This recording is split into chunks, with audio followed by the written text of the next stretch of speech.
선생님과 도전하는 한국사 7번째 시간으로 후삼국의 통일과 고려의 발전 부분에 대해서 공부해 보도록 하겠습니다.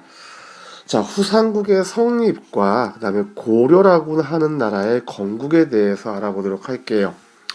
자, 통일신라 말은 굉장히 혼란스러운 시기였습니다. 당시 귀족들의 생활 모습을 보게 되면요, 일부 귀족들이 스스로 왕이 되고자 서로 다투면서 정치가 굉장히 많이 혼란했었습니다. 또 귀족들은 농장을 늘리고 호화로운 생활을 하고 있었죠. 반면에 농민들의 모습을 보면요, 나라의 살림살이가 부족해지자 귀족들은 농민들에게 많은 세금을 거두어 드립니다.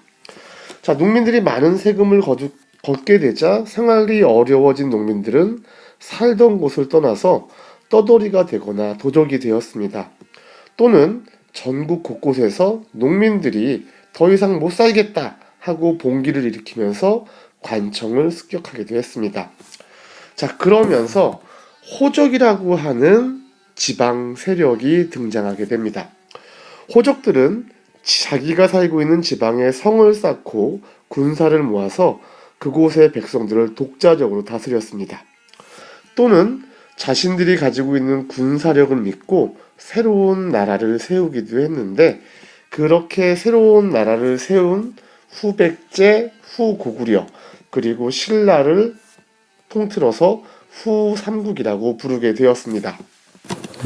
후백제는 900년에 건국이 되었는데요. 견훤이라는 사람이 만들었습니다. 도읍지는 지금의 전주 지역이 되고요. 옛날 백제 지역의 대부분을 차지하면서 후백제를 만들었습니다. 후고구려는 궁예라는 사람이 만들었는데, 지금의 개성, 송악의 도읍을 정했다가 철원으로 도읍을 옮기게 됩니다. 경기도, 황해도, 충청도, 강원도 일부를 차지하면서 후고구려라고 하는 나라를 세웠죠. 신라는 이렇게 후백제와 후고구려가 세워지면서 영토가 축소되면서 지금의 경상도 일부 지역으로, 즉 통일신라 이전의 모습으로 나라의 영토가 줄어들게 됩니다. 혼란스러웠던 후 삼국시대를 통일한 나라는 바로 고려입니다. 918년에 왕건이라는 사람이 고려를 건국하게 되는데요. 후고구려의 궁예가 스스로 미륵불이라고 부르면서 나라를 난폭하게 다스리자 바로 왕건이 궁예를 몰아내고 왕위에 올랐습니다. 그리고 나라의 이름을 고려라고 하고 도읍을 송악, 지금의 개성으로 옮기게 됩니다. 자, 고려라고 이름을 지었던 이유는 고구려를 이어간다는 뜻으로 고려라고 이름을 짓게 됩니다. 자, 이 고려가 바로 후삼국을 통일하게 되는데요. 통일을 위한 고려의 정책을 보면 신라와는 좋은 관계를 유지하였지만 후백제와는 끊임없이 대립하게 됩니다.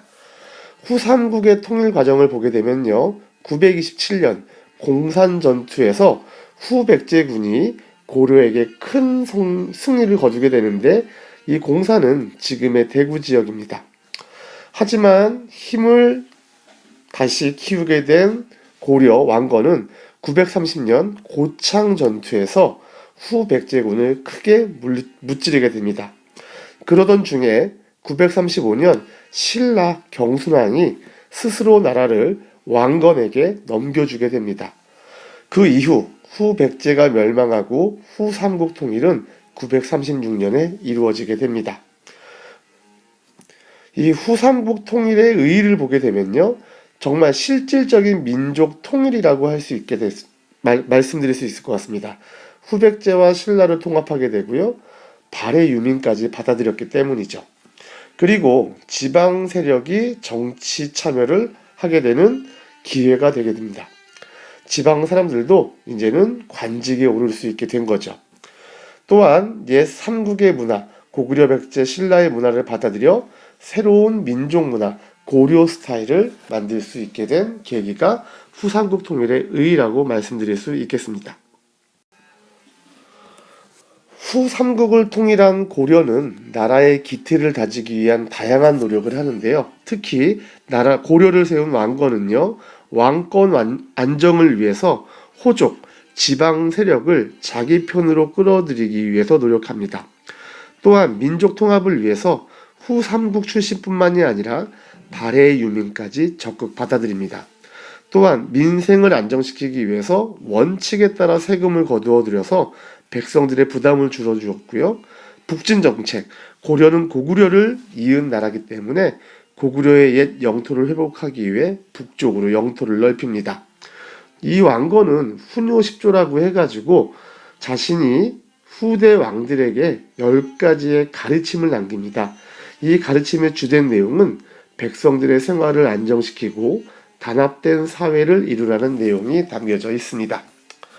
자, 태조 왕건 이후에 광종은요, 왕권을 강화하기에 노력하는데요. 노비양건법을 실시합니다. 말은 어렵지만 쉽게 생각하면은 불법으로 된 노비가 다시 평민이 될 수 있게 해방시켜주는 법이 바로 노비양건법입니다. 또한 시험을 치러서 능력 있는 관리를 뽑는 과거제를 실시하고요. 그다음에 관리들의 공복, 그러니까 관리들이 입는 옷을 만들면서 왕권 강화를 노력합니다. 다음 고려의 왕 성종은요, 유교 정치 제도를 받아들여서 나라의 기틀을 만들기 위해서 노력을 하는데요. 유학자 최승로의 시무 28조를 받아들여서 유교 정치 이념을 확립하고요. 이성 육부를 중심으로 하는 중앙관제를 마련합니다. 그래서 중앙 국가의 기틀을 마련하게 되는 거고요.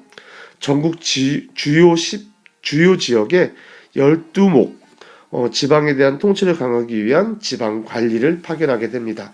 그리고 국자감을 정비해서 교육을 장려하면서 나라의 기틀을 다지기 위한 노력에 힘을 쏟게 됩니다. 자, 앞서 이야기했던 노비양건법을 잠깐 더 이야기하면요. 노비양건법은 억울하게 노비가 된 백성들을 풀어주기 위해 광종이 실시했는데, 고려 초기에는 지방 세력 호족이 가난한 백성을 노비로 삼아서 자신의 세력을 키워나가는 데 많이 이용을 했습니다. 이에 광종이 노비양건법을 실시해서 억울하게 노비가 된 사람들을 조사해서 풀어주도록 했어요. 그런데 이렇게 한 이유가 뭐냐면, 호족의 재산이었던 노비를 해방시킴으로써 호족, 지방 세력을 약화시키기 위해서였습니다. 또한 노비양건법으로 인해서 노비가 되었던 사람이 평민이 되게 되면은 세금을 내는 양인이 되겠죠. 그래서 국가의 수입을 증가시키기 위해서도 노비양건법을 실시했습니다. 자, 그리고 우리나라 최초의 관리 선발은 바로 이 과거제를 이용한 관리 선발은 고려 광종 때 실시가 되었습니다. 이 과거제 덕분에 자신의 실력에 따라 관리가 될 수 있는 길이 열리게 된 것이죠. 자, 핵심 개념 문제 해결해 보겠습니다. 신라 말 지방에 성을 쌓고 군사를 모아 그곳을 다스리는 사람들, 자, 지방의 세력가들 통틀어서 호족이라고 부릅니다. 후백제, 후고구려, 신라가 경쟁했던 시대를 뒤에 있던 삼국시대다 해서 후삼국시대라고 부릅니다. 다음 광종은 시험으로 능력 있는 관리를 뽑는 바로 과거제를 통해서 능력 있는 인재를 뽑았고 나라의 기틀을 마련했습니다. 자, 오늘 여기까지 후삼국 통일과 고려의 발전 공부해 보았습니다. 모두 수고하셨습니다.